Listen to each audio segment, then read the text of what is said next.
अगर वंदे मातरम के तुष्टीकरण की नीति के तहत 2 टुकड़े न करते तो देश का बंटवारा नहीं होता और देश पूरा होता। आरएसएस के 4 लोगों का नाम बताओ जो वंदे मातरम नारा लगा के जेल गए, उनका नाम बताओ आप। वंदे मातरम का विरोध आज भी जवाहरलाल नेहरू से लेकर आज के कांग्रेस के नेतृत्व तक कांग्रेस के खून के वंदे। आप भी जरा बोलिए, आप तो सो गए, आप भी सो गए। सोने दो, क्योंकि जब मुल्क जागता रहेगा वो सोते रहे तो ही अच्छा रहेगा। हमारे यहाँ अवधि में कहावत है, नाखून कटाए के शहीद न बना भैया। तू तो नाखूनों नहीं कटाया भैया, बिना नाखून कटाए शहीद बना चाहता है। देश की संसद के लोकसभा और राज्यसभा में एक साथ 2 मुद्दों पर बहस हो रही है। जब मैं वीडियो शूट कर रहा हूं तब भी देश के उच्च सदन यानी राज्यसभा में वंदे मातरम पर ही बहस हो रही है, वहीं दूसरी तरफ लोकसभा में एसआईआर पर बहस हो रही है। पहले यह सरकार चाहती थी कि किसी मुद्दे पर बहस ही ना हो, इसलिए विपक्ष घंटों, दिनों और पूरे सत्र तक आंदोलन करता रहता था कि बहस करा लो। अब उनने एसआईआर के साथ वंदे मातरम की बहस को पैरेलल करा दिया है और पिछले 3 दिन से वंदे मातरम पर ज्यादा चर्चा हो रही है। लोकसभा में कल एसआईआर पर भी चर्चा हुई, लेकिन कल का दिन राज्यसभा के लिहाज से बेहद क्रांतिकारी दिन था। विपक्ष ने अकेले जो काम लोकसभा में इंडिया गठबंधन की तरफ से अखिलेश यादव ने, कल्याण बनर्जी ने, मनीष तिवारी ने और तमाम लोगों ने शुरू किया, विपक्ष के कई नेताओं ने शुरू किया, वही काम राज्यसभा में मल्लिकार्जुन खड़गे से लेकर के रामजीलाल सुमन तक और उसके बाद आज की तारीख में जो सबसे ज्यादा चर्चा जिसकी है संजय सिंह के भाषण की, और संजय सिंह ने बखिया उधेड़ कर रख दी। मैंने पिछले वीडियो में भी आपसे यह साझा किया था कि भारतीय जनता पार्टी और आरएसएस में खटास पैदा कर सकता है यह विवाद कि आरएसएस तो इतना ज्यादा कभी भी बेनकाब नहीं हुआ होगा कि राष्ट्रीयता आंदोलन में, आजादी की लड़ाई में उसकी तरफ से कोई कुर्बानी नहीं हुई, और वंदे मातरम था उसके बावजूद उन्होंने नमस्ते सदा वत्सले मातृभूमि ये गीत गाते हैं। तिरंगा था, तिरंगे का विरोध करते रहे, संविधान बना, संविधान का विरोध करते रहे, एक भी व्यक्ति शहीद नहीं हुआ। पूरी डिबेट आरएसएस के खिलाफ चली गई, पूरी डिबेट बीजेपी के खिलाफ चली गई, जबकि बीजेपी चाहती थी कि यह डिबेट नेहरू के खिलाफ चली जाए और नेहरू को, आजादी की लड़ाई लड़ने वाले लोगों को मुस्लिम तुष्टीकरण वाले जाल में फंसा लिया जाए। इसलिए जब यह बात खुद मल्लिकार्जुन खड़गे ने कही कि संविधान जब बना तो तुम मनुस्मृति चाहते थे, तिरंगा बना तब भी तुम एक रंगा झंडा लेकर के कूदते रहे, वंदे मातरम बना तो तुम तो कोई और गीत गाते रहे। ये आरएसएस वाले क्या जाने कोई कुर्बान नहीं हुआ। सर, आज भी हम कहते हैं कि इनकी पार्टी बीजेपी आरएसएस का गीत अलग है, क्योंकि इनका गीत अलग ही है, ये वंदे मातरम नहीं है। हमारा गीत वंदे मातरम है और आरएसएस का झंडा अलग है और तिरंगा हमारा है। आरएसएस की किताब मनुस्मृति है, हमारा संविधान है। ये साफ है कि आरएसएस और बीजेपी की भले ही आज नींद से जागी है, इसीलिए बहस कर रही है। कांग्रेस ने वंदे मातरम को आजादी के आंदोलन का नारा बनाया और आजादी के बाद राष्ट्रगीत का दर्जा कांग्रेस ने दिया। मल्लिकार्जुन खड़गे के इस भाषण के बीच खूब हंगामा हुआ, क्योंकि उसी के पहले जब अमित शाह बोल रहे थे, देश के होम मिनिस्टर, तो अमित शाह की तो पूरी कोशिश ही यही थी कि इतिहास के उन तथ्यों को चुन चुन करके लाया जाए, जैसे नेहरू को विलन बना दिया जाए और वंदे मातरम के 6 स्टेंजा में से काट दिया गया और राष्ट्रीय गीत केवल शुरुआत के 2 बनाए गए, बाकी छोड़ दिया गया। ये जो वंदे मातरम का विभाजन है, इस विभाजन को देश के विभाजन से जोड़ दिया जाए। यानी लोकसभा में जो काम नरेंद्र मोदी ने किया और बाकी बीजेपी के लोग करते रहे, वही काम राज्यसभा में अमित शाह किए, और अमित शाह ने इसी तेवर के साथ ऐसा साबित करने में पूरा ऊर्जा खपा दी कि अगर वंदे मातरम का टुकड़ा न हुआ होता तो देश का टुकड़ा नहीं हुआ था। अगर वंदे मातरम के तुष्टीकरण की नीति के तहत 2 टुकड़े न करते तो देश का बंटवारा नहीं होता और देश पूरा होता। अमित शाह जब ये सब बोल रहे थे तब भी विपक्ष की ओर से सवाल जब किया जा रहा था तो अमित शाह की कोशिश थी कि कभी खड़गे के खिलाफ, कभी दिग्विजय सिंह के खिलाफ, तो कभी और लोगों के खिलाफ इस तरह की टिप्पणी कर दें। लेकिन इसी बीच में जब मल्लिकार्जुन खड़गे बोल रहे थे, आरएसएस से सवाल कर रहे थे, बीजेपी के पुराने पैटर्न से सवाल कर रहे थे कि आप तो राजनीतिक आंदोलन के विरोधी थे, आपने ये किया, आपने वो किया, सभापति ने गुस्से में एक बार पूछा कि व्हाट इज योर प्रॉब्लम। उसके बाद मल्लिकार्जुन खड़गे ने सही मौका देख करके अपनी प्रॉब्लम गिना दी और आप सुनिए कि वो प्रॉब्लम क्या थी। What is your problem? Any unparliamentary. No. What is your problem? If anything unparliamentary, do My not do. problem is that No. दलितों को मंदिर में नहीं आने देते। That is My not- problem is That is you want to- शादी में घोड़े पर बैठना चल नहीं देते। My problem is that No. गांव के कुएं से No. पानी भरने Karge ji, ये when you are talking कोई about Vande नहीं Mataram, there करते। is no problem in the house. सड़क पर When you are going out of the subject, all the problems are started. पीटा जाता है, अपमानित किया जाता है। No. Sir, Nothing will go on record. जबरदस्ती- Nothing will go on record. अब जो सवाल मल्लिकार्जुन खड़गे ने संविधान का, तिरंगे का, वंदे मातरम होते हुए भी आरएसएस के द्वारा किए गए अपमान का उठाया, उसे मुकाम तक पहुंचाने का काम जिस सांसद ने किया उसका नाम है आम आदमी पार्टी के सांसद संजय सिंह। और संजय सिंह ने जिस तेवर से एक सवाल पूछा है कि 4 आदमी का नाम गिना दो आरएसएस वाले जो वंदे मातरम कहते हुए शहीद हुए हों या जेल गए हों, जरा सुनिएगा। वंदे मातरम का नारा लगाकर लोग जेल गए, लाठियां पड़ी उनको। मैं आपके माध्यम से इस सरकार से पूछना चाहता हूं, आरएसएस के 4 लोगों का नाम बताओ जो वंदे मातरम नारा लगा के जेल गए, उनका नाम बताओ। आप 4 लोगों का नाम बताओ, आप अपने 4 पुरखों का नाम आप बताओ। आप नहीं बता सकते क्योंकि आजादी के आंदोलन में आपका कोई इतिहास नहीं। संजय सिंह के भाषण का ये 22-23 मिनट का भाषण है, पूरा भाषण सुनना चाहिए, लेकिन उनके भाषण के कई अहम बिंदु हैं और वो बिंदु इतना है कि वो आरएसएस, बीजेपी, उनका पुराना जनसंघ, इन सारे लोगों के भीतर कैसे मनुस्मृति बसी हुई है, कैसे ये देश के स्वाधीनता आंदोलन के विरोधी हैं और देश को बर्बाद करने के लिए इन्होंने कितना काम किया है। और आज वो लोग राष्ट्रभक्ति का सर्टिफिकेट बांट रहे हैं जिनकी खुद की राष्ट्रभक्ति संदिग्ध है। पूरा भाषण इस तेवर के साथ था और उसके साथ उन्होंने दिल्ली के पोल्यूशन से लेकर के देश के बेचने वाले तमाम फैसले, पूरे देश को अंबानी अडानी के हाथों बेच देना और तमाम ऐसे वर्तमान के सवालों को भी ज्वलंत तरीके से अपने अंदाज में संजय सिंह ने उठाया कि इस भाषण की चर्चा पूरे देश में हो रही है जो संजय सिंह ने दिया। उसके छोटे छोटे कुछ अंश आपको सुना रहा हूं। तेवर देखिए कि आरएसएस वाले बीजेपी वालों को बुलाकर पूछ रहे होंगे क्या सोचकर वंदे मातरम पर चर्चा शुरू की थी, हमें इतनी गाली पड़वाने के लिए। और बीजेपी वाले सोच रहे होंगे कहीं लेने के देने तो नहीं पड़ गए। जरा सुनिएगा। कभी आप कहते हो सरदार वल्लभ भाई पटेल आपके हैं, अरे भैया सरदार वल्लभ भाई पटेल ने आरएसएस के ऊपर बैन लगाया था, यह रिकॉर्डेड हिस्ट्री है। और जब 18 महीने जेल में रखा गया आरएसएस के लोगों को राष्ट्रपिता महात्मा गांधी की हत्या के अपराध में, जब उनको छोड़ा गया, बैन हटाया गया, तो उसमें शर्त लगाई कि आप राष्ट्रीय ध्वज को मानेंगे, यानी कि आप तिरंगे झंडे को भी नहीं मानते थे। आपने 52 साल तक हिंदुस्तान का तिरंगा झंडा आरएसएस के मुख्यालय पे नहीं फहराया सर, नहीं फहराया। और 3 लोगों ने आरएसएस के मुख्यालय पर जब ये झंडा फहराया, उन तीनों के नाम मैं पढ़ रहा हूं, विजय, उन्मत, दिलीप, इन तीनों लोगों के खिलाफ आरएसएस ने एफआईआर दर्ज कराई। किस अपराध में? कि हमारे दफ्तर में तिरंगा क्यों फहरा दिया। और कितने साल तक मुकदमा लड़े? 13 साल तक मुकदमा लड़े। यह है आपकी असलियत। आप तिरंगे का विरोध करते हैं, भारत के राष्ट्रीय ध्वज का विरोध करते हैं। जो लोग तिरंगे और राष्ट्रीय ध्वज का विरोध कर सकते हैं वो भारत माता के सच्चे सपूत नहीं है, वो नहीं है हमारे निगाह में। आप राष्ट्रगान का विरोध कर रहे हैं, आप भारत के राष्ट्रगान का विरोध कर रहे हैं। आपके मुख्य पत्र में भारत के राष्ट्रगान का विरोध लिखा गया है। इसके लिए भारत के प्रधानमंत्री को और पूरी की पूरी भारतीय जनता पार्टी को, जो अपने आप को आरएसएस को अपना आदर्श मानती है, पूरे देश से माफी मांगनी चाहिए। यह रिकॉर्ड पे लाऊंगा सर, इसको रख लीजिएगा, ये रिकॉर्ड पे रखा जाए। हमारे यहां अवधि में कहावत है, नाखून कटाए के शहीद ना बना भैया। तू तो नाखूनों नहीं कटाया भैया, बिना नाखून कटाए शहीद बना चाहता है। ये पूरा भाषण जिस तेवर के साथ था, वो तेवर भारत के इतिहास को कई नए सिरे से जोड़ता है। वो इस बहस को भी सामने ले आया कि जो वंदे मातरम की बात कर रहे हैं वो वंदे भारत कितनी बार बोल गए। विपक्ष के लोगों को तो वो कह ही रहे हैं कि वंदे मातरम के विरोधी हैं।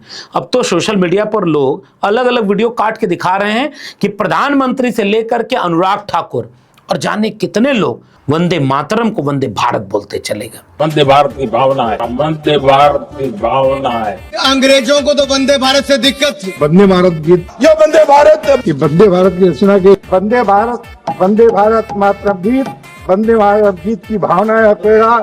हमें वंदे भारत, हमें वंदे भारत, जय वंदे मातरम। और इसके बावजूद वही राष्ट्रभक्ति का सर्टिफिकेट बांटेंगे।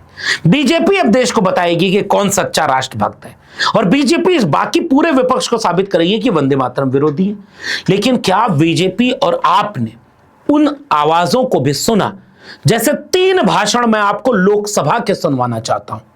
पहला भाषण इकरा हसन का सुनिए, फिर उसके बाद राजकुमार रोत, एक आदिवासी सांसद की आवाज सुनिएगा जो इंडिपेंडेंट ढंग से अपनी आवाज रखता है, और फिर तीसरा भाषण मणिपुर के एक सांसद को सुनिएगा कि कहीं शोर के गुल में ये सारी आवाजें गुम तो नहीं हो जाएंगी, क्योंकि भारत को सुजलाम सफलम मलयज शीतलम बनाने के लिए, सस्य श्यामलम मातरम को सार्थक करने के लिए इन भाषणों के बिना पूरी बहस अधूरी रहेगी।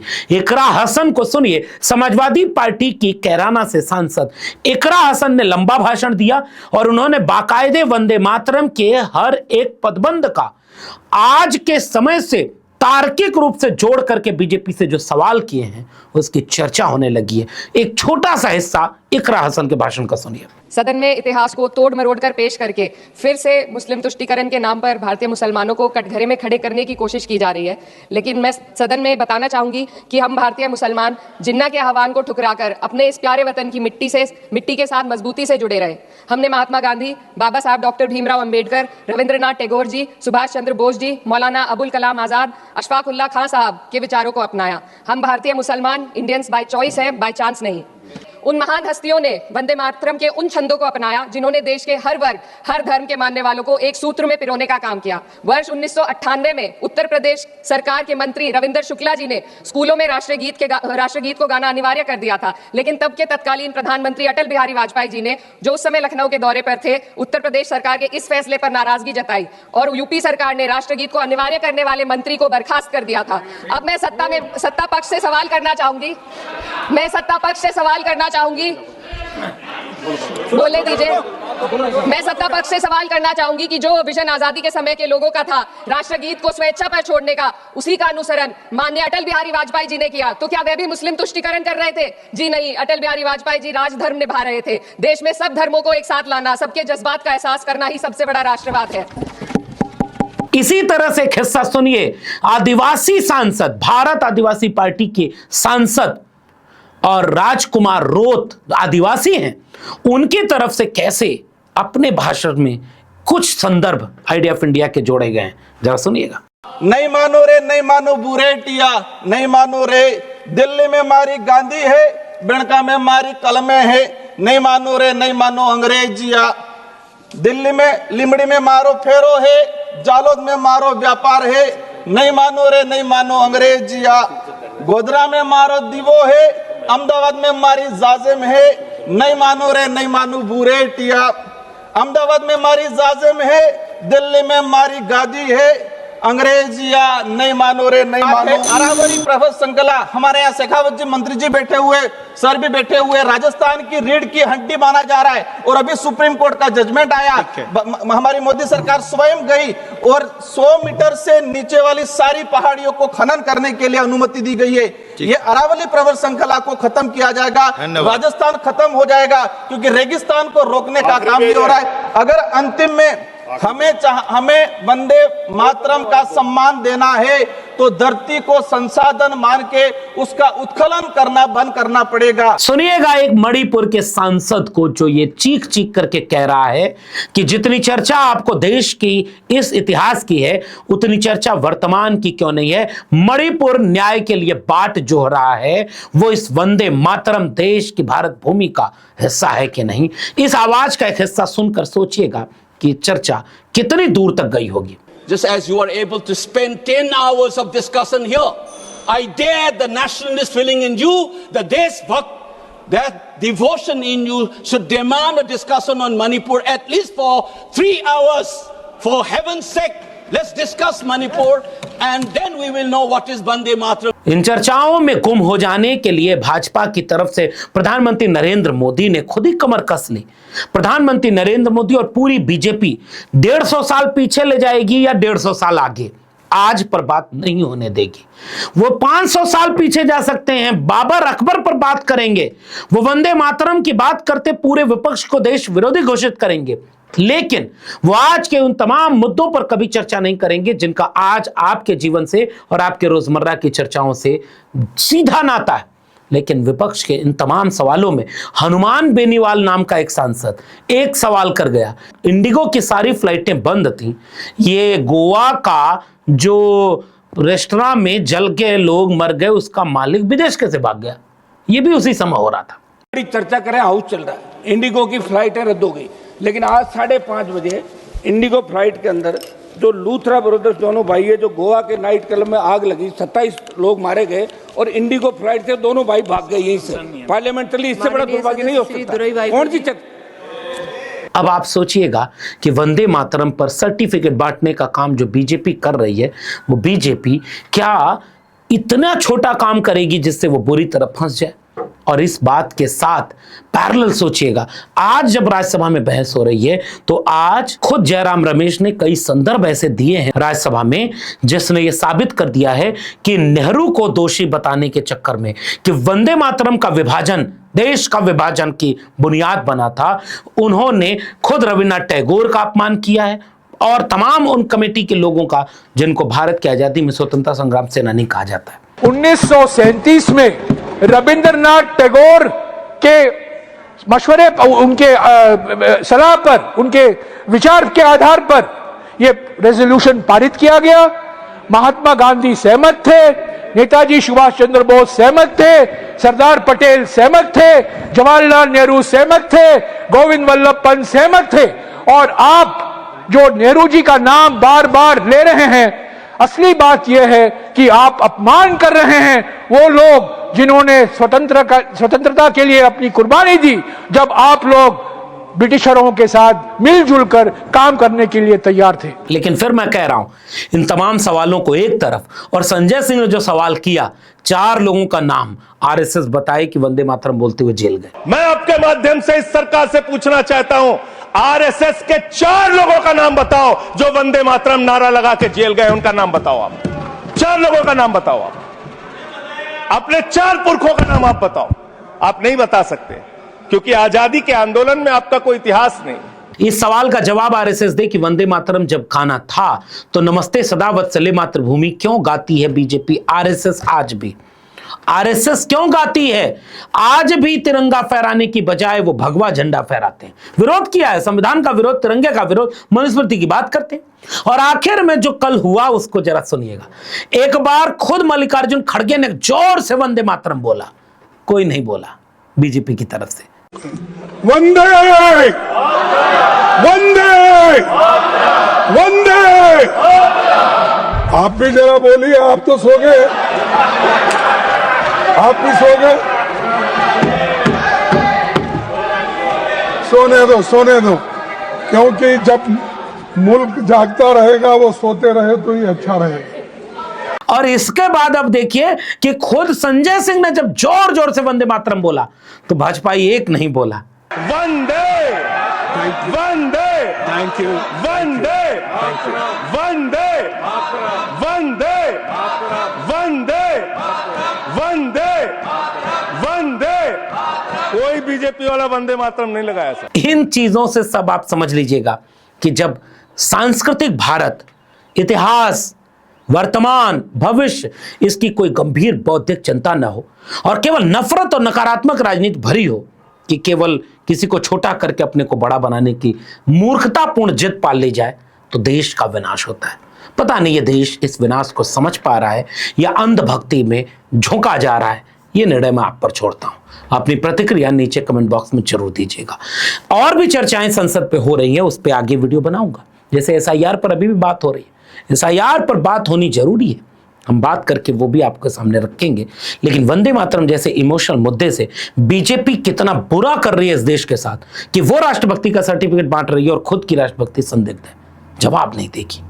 इससे देश का कितना भला होगा, इस पर आप जरूर अपनी प्रतिक्रिया दीजिएगा। फिलहाल इस वीडियो में इतना ही। मेरे चैनल को सब्सक्राइब नहीं किया तो जाते थे चैनल को सब्सक्राइब करना मत भूलिएगा। बेल आइकॉन यानी घंटी की बटन दबाइएगा, अगली वीडियो की सूचना मिलेगी। ज्वाइन करेंगे तो हमें ताकत मिलेगी। अगर आप इस वीडियो को ट्विटर यानी X या फेसबुक पर देख रहे हैं तो हमें फॉलो करना मत भूलिएगा। फिर मिलेंगे, तब तक के लिए बहुत बहुत धन्यवाद।